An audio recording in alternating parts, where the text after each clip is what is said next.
Checking out horse racing for the first time since last year's Kentucky Derby? Never fear, we got you covered here on Trust the Profits.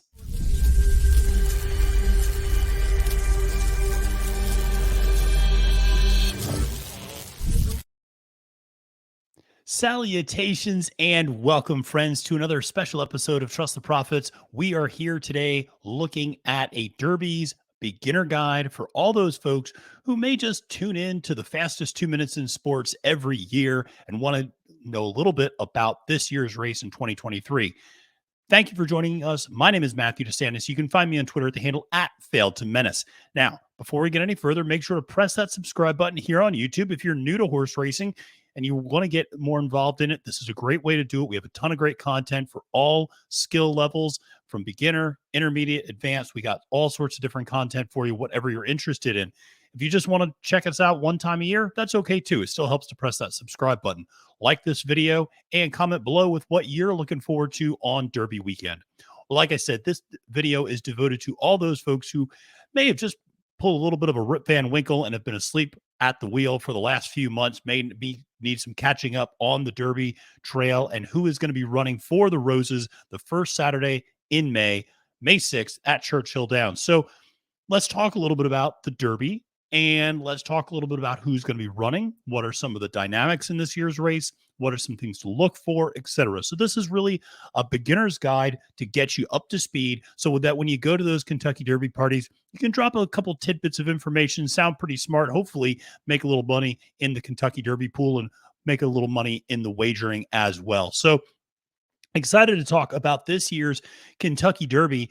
And we have, I think, a really wide open field this year. I think it's a really exciting crop of 3-year-olds that may be very evenly matched, but I think it's going to provide us a great opportunity for a wonderful race. So let's dive right into some key facts that you should know about this year's Kentucky Derby. Now, we'll start with some very novice information. Maybe this is your first Kentucky Derby. Maybe you just kind of tune in casually to NBC when they broadcast the coverage every year. You want to see the dresses. You want to see them play My Old Kentucky Home. You want to see, have a mint julep or two, that sort of thing. Well, let's just go through some key facts. First of all, there are 20 horses entered in the Kentucky Derby. They are all going to be 3-year-old horses. This is a race specifically for 3-year-old horses. So if you remember tuning in last year, Rich Strike with that huge upset, he's not running again this year. He's a 4-year-old now, and so he is running in older adult handicap races, as we refer to them. This is only for those 3-year-old horses. Now, it is open to both sexes. It's open to both the colts and the fillies. However, this year there are no fillies who qualified. Therefore, it is all colts this year in the Kentucky Derby. The distance is 1.25 miles. You will regularly hear that referred to as 10 furlongs. A furlong is 1/8 of a mile, roughly thereabouts. And so 10 furlongs is 1.25 miles. In horse racing, we use that terminology of furlong regularly because a lot of our shorter races are marked off by furlongs, a 6-furlong race, a 7-furlong race, etc. So 1.25 miles distance. Important note, that will be the longest any of these horses has ever run to this point in their career in a race. So they're all stretching out. They're all going a little bit longer than they've ever gone before. Some of these horses have gone 1 3/16 miles, which is really close, obviously. Some have gone 1 1/8 miles, and that's it. So varied distances depending on which races that they've been in. All of them are going to be going that 1.25 miles for the first time. Now, the post draw for the Kentucky Derby, when they actually slot which starting gate each horse goes into from 1 to 20, that's going to take place on Monday, May 1st. So you want to make sure to tune in on Monday. We're going to have a lot of content here on the channel as well, post reaction to the post draw. And that post draw is actually quite meaningful because, as you can see below, there are certain post positions you want to be in and certain post positions, quite frankly, you want to avoid. So the winningest post positions have been post positions 5, 10, and 15. All right, 10 is where the very famous Secretariat broke from in 1973, exactly 50 years ago. So those are the most popular and most winningest positions. The least winningest positions is post 17. Never a winner from post 17 in the 148-year history of the Kentucky Derby, running the 149th edition this year. Post position 19 also has only yielded one winner. Very unpopular post position. Post position 20, we saw last year with Rich Strike winning from that post. That was only the second time that has ever happened. So those further outside post positions can be pretty tricky. Similarly, a lot of times people will talk about drawing the rail, drawing post position number 1 as being potentially very problematic. They've changed the starting gate in recent years. I don't think it's quite as much of a problem as it used to be, but it still is a little bit of a disadvantage depending on what type of horse you have in that particular race. Well, the post time for the actual Kentucky Derby, Saturday, May 6th, the first Saturday in May at 6:57 p.m. Eastern time. So make sure to be tuning in then. Now, we also have a variety of different states represented. Yes, Kentucky is very, very, very, very well represented in this race. They have, in fact, 16 of the 20 horses in the race were bred in the bluegrass state of Kentucky, but we do have a Pennsylvania bred horse, Angel of Empire. We also have a Texas bred horse, Wild on Ice, who was a little bit of a huge upset, who managed to get into this field by winning the Sunland Derby. Also, we have two countries represented. Obviously, we have the United States, but we have two horses from Japan who have gotten entered into this race and who earned their way into the race through either winning a US based race or US race that's on their books or a Japanese race. So we have a couple of different ways that those Japanese horses have managed to get into the Kentucky Derby. Now, one of the fun things to do if you've watched this a few years and many years is sometimes going back and remembering the horses who ran previous editions and then seeing their children run later on. Well, we have a few popular sires, both Good Magic, Into Mischief, Violence, and Candy Ride. All four of those horses have two of their offspring running in this year's race. So those are the very popular sires that we see: Good Magic, Into Mischief, Violence, and Candy Ride. All four of those horses have been tremendous sires, very successful offspring, very successful progeny, as we refer to it as. So make sure to pay particular attention to those four sires and those horses associated with those sires in this year's race. We also have some really big time trainers. When I was growing up, it was always D. Wayne Lucas. Now, D. Wayne is still around, believe it or not. And he's got some really nice horses, actually. He doesn't have any in this year's edition of the Kentucky Derby.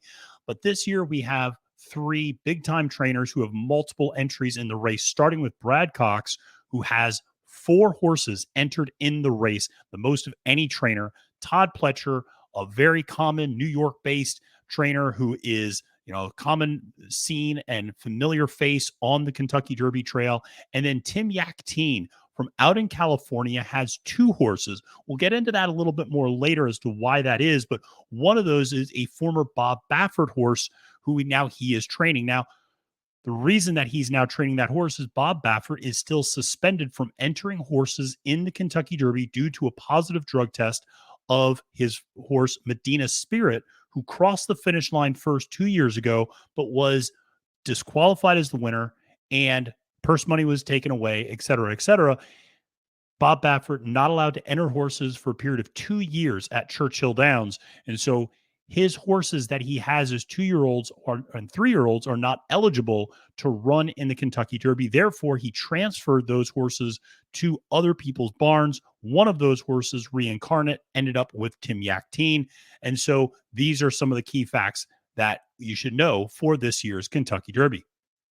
Now let's actually talk a little bit about the field that we have. And this is the projected field as of right now.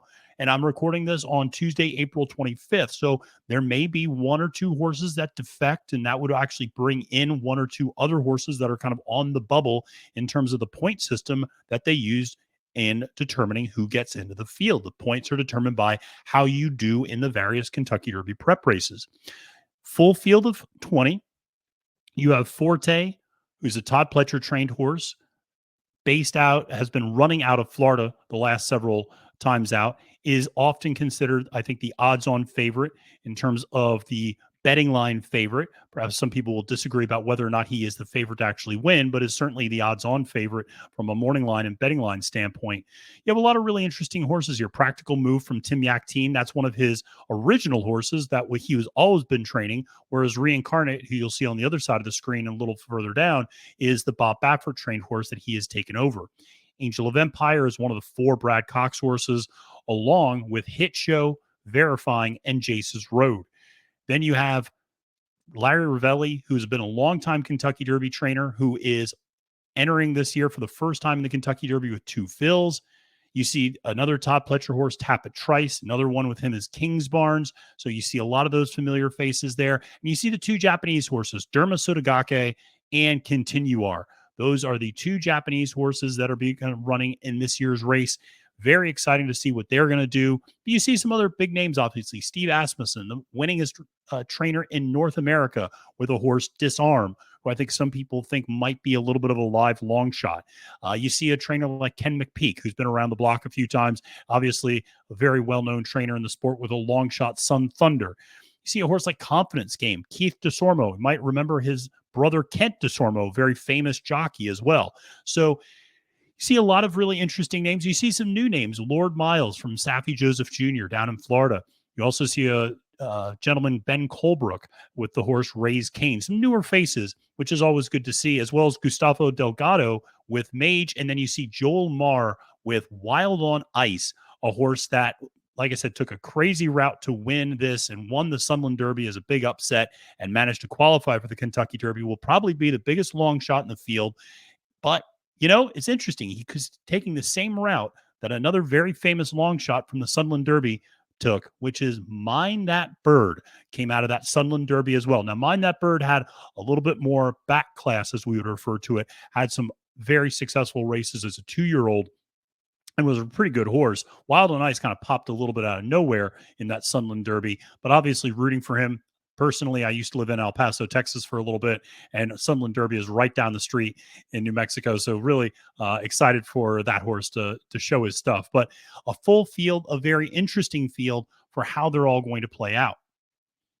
Now, how did they all get here? I think that's a question that sometimes a lot of people have. And I've highlighted a few states where you see the different circuits, essentially, where the horses have been running during the spring months. So up in New York, they've been running in the Withers, in the Gotham, and the Wood Memorial. Those were kind of the 3 big prep races that they had in their circuit. And so horses like Hit Show and Lord Miles coming out of New York.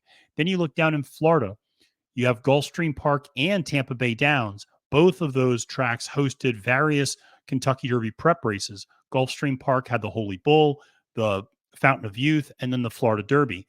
And then in Tampa, you had the Sam F. Davis and the Tampa Bay Derby. Horses like Forte, Mage, Tapit Trice, all coming out of that Florida circuit. Rocket Can, to a lesser extent, he ran on multiple tracks.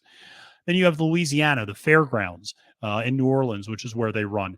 Obviously, there you have the Lecomte, the Risen Star, and the Louisiana Derby. Like I said, really great races. You saw a lot of really good horses coming out of there. 2 Fills is a horse that came out of there, etc. So that's one of those big circuits. Then you have Arkansas, obviously, at Oaklawn Park. You have Angel of Empire coming out of that Arkansas Derby. You have California hosting a lot of those races as well. That's where you see Practical Move coming out of that race, coming out of that circuit, winning all 3 of the prep races that he was entered in: the Los Alamitos Futurity, the San Felipe Stakes, and the Santa Anita Derby. Now, one of the states I don't have highlighted here is actually the Commonwealth of Kentucky. It's not so much, Kentucky's not really a circuit so much during the spring. They really just barely get there. They do run the Bluegrass Stakes at Keeneland and the Lexington Stakes, which is a little bit of a lesser race, but that is how Disarm actually managed to get into the field. And then obviously Tapit Trice won the Bluegrass Stakes. So Kentucky is one of those states. It's interesting, even though that's obviously where the race is, it's not an active circuit so much during the spring months because of the weather. It's in these traditionally warmer weather locations, with the exception of New York. And oftentimes the New York circuit is probably not quite as strong as some of those other circuits. This year, because of the Bob Baffert suspension and for a lot of other reasons, the California circuit, I think, was a little bit weaker than normal. And so if you're looking at where these horses are coming out of, I think you really want to look at horses coming out of Arkansas and Louisiana, and to a lesser extent, Florida. I say the lesser extent because Forte is really the best horse coming out of Florida, in my opinion, but I'm not sure how good all the other horses are coming out of that state. But like I said, Arkansas, Louisiana, very, very strong circuits this year. New York and California, a little bit less so. One of the things that a lot of people like to look at is how did these horses run in their last race? There's kind of a common belief that you want to look for horses that won their last race. Those are the horses that are most likely to win the Kentucky Derby. And that is statistically true, that oftentimes it is horses that won their last race that do go on to win the Kentucky Derby. So let's look at those horses that won their last race. You have a horse out at Santa Anita, Practical Move. This is a really nice horse for Tim Yakteen. One of the troubles with that horse is distance. There's a lot of questions about whether or not Practical Move is going to be able to handle the 10 furlongs, mile and a quarter distance. His sire, his father, so to speak, is Practical Joke. Now, the thing is, Practical Joke often has had very sprint like offspring. In other words, his offspring don't run very far. They don't go 2 turns. They don't go a mile or more. They tend to be sprinters.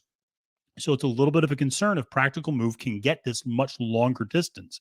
The other thing is Practical Move has had some very perfect trips, which is always a little bit concerning when you have a horse that has a lot of perfect trips, because those types of horses generally don't get perfect trips in the Kentucky Derby. Coming out of the Florida Derby, you have Forte. Now, Forte, if you're just catching up on what's going on in horse racing, that's a name you absolutely want to remember. Forte was the 2-year-old Breeders' Cup juvenile champion, crowned the top 2-year-old in the sport last year. He came back this year, won both of his races, the Fountain of Youth and the Florida Derby.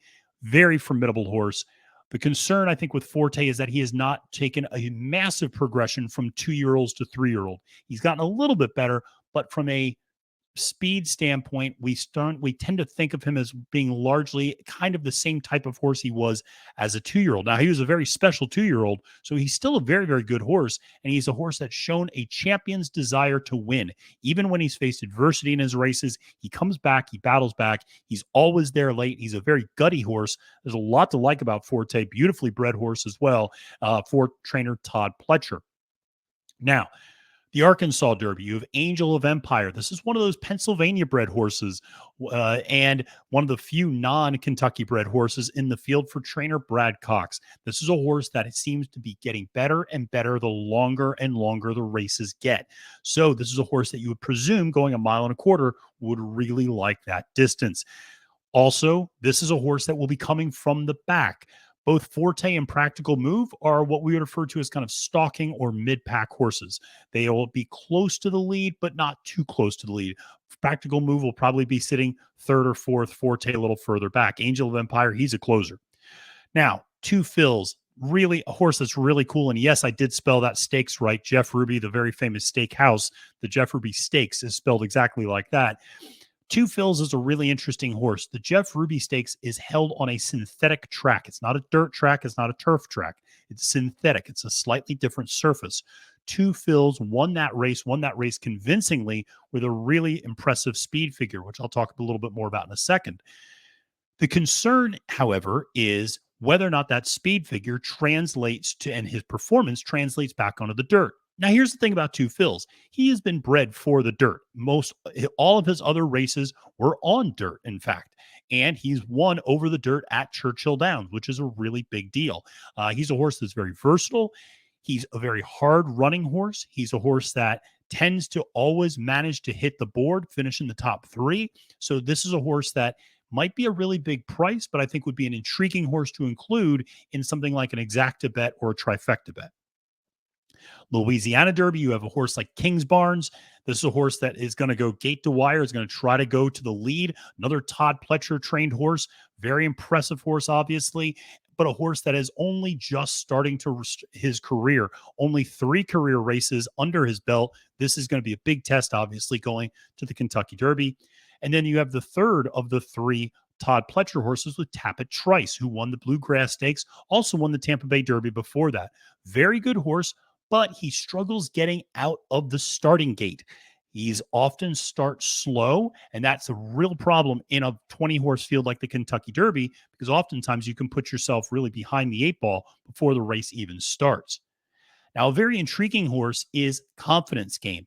Confidence Game skipped the last round of races, and he will have not raced in over 80 days going into the Kentucky Derby. However, his last victory was a very impressive one in the Rebel Stakes at Oaklawn Park. That was a very good race that he ran that day. Very impressive effort, but he has not been seen since. His trainer, Keith DeSormo, has always insisted that this was the plan. They plan on running in all three Triple Crown races this year. So it's going to be very interesting to see how Confidence Game runs, as all of the other horses in the field have run much more uh, much more regularly and much more recently than Confidence Game has run. Finally, there's the Japanese horse, Derma Sotogake, who won the United Arab Emirates Derby. That is one of those 100-point big time win and you're in basically races that you have for the Kentucky Derby over in Maidan. And he won in very impressive fashion. He went to the lead, but he's not a horse that naturally sits there. Usually, one of the more impressive efforts, that was a race that was essentially a mile and 3/16. So we know he can handle a pretty good distance. He's a horse that I think a lot of people, myself included, are quite intrigued by and pretty high on as well, even though Japan is 0 for 2 at the Kentucky Derby. And winners of the UAE Derby who come over and ship over from the Middle East are 0 for 18 lifetime at the Kentucky Derby. So Derma Sotogake looking to reverse some pretty significant historical trends. Now, there's always a question about pace. If you watched the Kentucky Derby last year, you know that the pace was crazy. And that's what is part of the reason that allowed for a horse like Rich Strike to manage to scoot up the rail and manage to pull off this improbable 81-1 upset in that particular race. Well, the pace scenario this year is not going to be quite as crazy as it was last year. Now, there's still going to be a very honest pace, I would imagine. You're going to have a few horses, Kingsbarns, Verifying, Wild on Ice, and Jace's Road. Look for those four horses to be pretty forwardly placed and probably the first four horses going out and into the first turn. Behind them, you're going to see a few different horses. Horse like Practical Move from California, Mage from down in Florida, horse like Reincarnate, another California horse who has been running in Arkansas, as well as Rocket Can, Derma Sotogake, and Confidence Game. Those horses are what we refer to as stalkers. They're going to be sitting just off that pace, pressing it a little bit, but they're content to sit fourth, fifth, sixth, seventh, somewhere around there in a 20-horse field. Then you have those mid-pack horses. Now, some of these mid-pack horses might be a little closer and they might kind of end up falling into that stalker category just because of how the pace scenario might end up playing out. But a horse like Forte and Two Fills, Tap It Trice, Hit Show, Continue Art, Disarm, all of these horses you would imagine are going to be sitting somewhere between, about 7th and maybe 13th or 14th, somewhere around there. And then you have your closers, horses like Sun Thunder, Angel of Empire, Raise Cane, and Lord Miles. Those horses are going to be towards the back of the field, and they're going to be making their run late in the race. Now, this is an important slide to take a look at, just because if a horse like Verifying, for instance, ends up running in the back, that is a huge problem, obviously, and really changes the dynamic of the field. A lot of these horses like their running style, and so when a horse gets forced out of their running style, it can be quite uncomfortable. Now, stalkers and mid-pack horses, they can kind of go back and forth. If a horse moves up or down one of these categories, it's not the end of the world. But like I said, if you see a horse that's naturally a leader sitting mid-pack or as a closer, that's a problem. If you see a closer sitting really close to the lead as a stalker or a leader, that's a real shift in tactics by that trainer to have that horse much more forwardly placed. And that horse may not necessarily like that. So those are things to keep in mind as you're thinking about who's going to be running where in this particular race. Like I said, the pace will be honest. It's not going to be like last year. It's not going to be so blistering that the pace just kind of melts down late in the race, and you're going to be wanting to look for those horses coming from well off the lead. I think you're going to be wanting to look for horses in those really first three groups. The exception, I would argue, is Angel of Empire, the one closer who I think has a real chance at winning this year's Kentucky Derby. He's got a lot of class. He's a really good horse, and he can sit a little bit closer if he needs to. And his trainer, Brad Cox, has insinuated that he might just sit a little bit of a closer trip. So how do they all compare to each other? Well, as I mentioned at the very beginning, this is an evenly matched crop with very few standouts in terms of horses that really separate themselves from each other. I think there are some nice horses in this crop, a horse like Forte, Angel of Empire. I think Tapit Trice has the potential to be a really nice horse. I think you look at a horse like Kingsbarns even, or Derma Sotogake and Continue Are, the two Japanese horses. There's a lot of horses that are really nice in this field. Now, if you're not particularly familiar with horse racing, you'll hear people talk about speed figures leading up to this. What are speed figures? Well, they come from a few different sources. Some people use buyer speed figures. If you buy something like the Daily Racing Form, that's what they're going to be using. Other people use Brisnet. Other people use Timeform US. There's also Equibase speed figures. There's several different types of speed figures. It's basically a way of trying to quantify and get how a horse performed and how a horse ran down to a single number. Obviously, there are some errors in that process. Not everything is perfect. Horses will sometimes outrun their previous speed figures, etc. A lot of people don't like speed figures who follow horse racing closely. Other people are very reliant on them and believe that they are the holy grail. So I tend to fall somewhere in the middle, as I do with a lot of things. I think they can be useful. I think they can be a nice shortcut for a lot of people who don't have a lot of time to handicap a race. I think they generally get things right. And while they all use slightly different scales, they all tell roughly the same story, which is a lot of these horses are pretty close to each other. There's not a lot of horses that have had these huge eye-popping standout performances and that have separated themselves from each other. Now, there are some horses with very limited foundations, and I bring this up as a traditional angle that is very rare to see, that horses that do not run at 2 years old or have very few races under their belt tend not to have a lot of great Derby experience. Now, of course, people will come back and say, a horse like Justify, who won the Triple Crown for Bob Baffert. Yes, that is the exception to the rule. Justify did not race at 2 years old, only raced at 3 and managed to win the Triple Crown. Very talented horse, obviously. Actually has one of his offspring verifying in this year's Kentucky Derby. But the horses with a limited foundation this year are Kingsbarns, Mage, and Tapit Trice. Kingsbarns, only 3 races in his career. Mage, only 4 races. Only 3 races as well. And then Tapit Trice, only 5 races. So they are on the younger side, if you will, and the less experienced side of these races. Tapit Trice is a horse in particular that I think is really interesting, but is a horse that, like I said, struggles to get away from the gate, who is supremely talented. But he's also a horse whose Kentucky Derby could be over in the first 2 steps of the race if he does not break well and does not get the right sort of trip. Now, one of the favorite things that everybody likes to ask is, what if it rains? What if there's a mudder in the field? Is there a horse that likes the slop and likes the mud? Well, I would say a few things. If it rains, which it doesn't look like it will, but if it does rain, you want to generally look for horses that are up closer to the lead.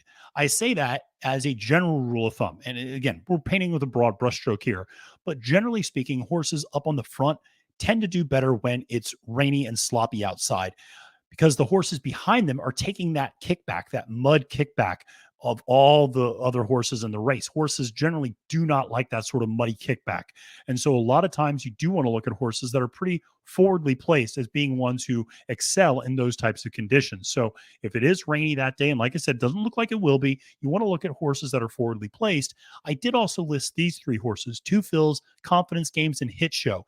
Each of these horses has pedigree that would suggest they would very much so like the rain, and they've also run well in sloppy conditions. Both Confidence Game and Hit Show have won over sloppy tracks, and Two Fills, having run on that synthetic surface, also has a pedigree that would suggest that he would like this, and actually won at Churchill Downs over a sloppy track as well.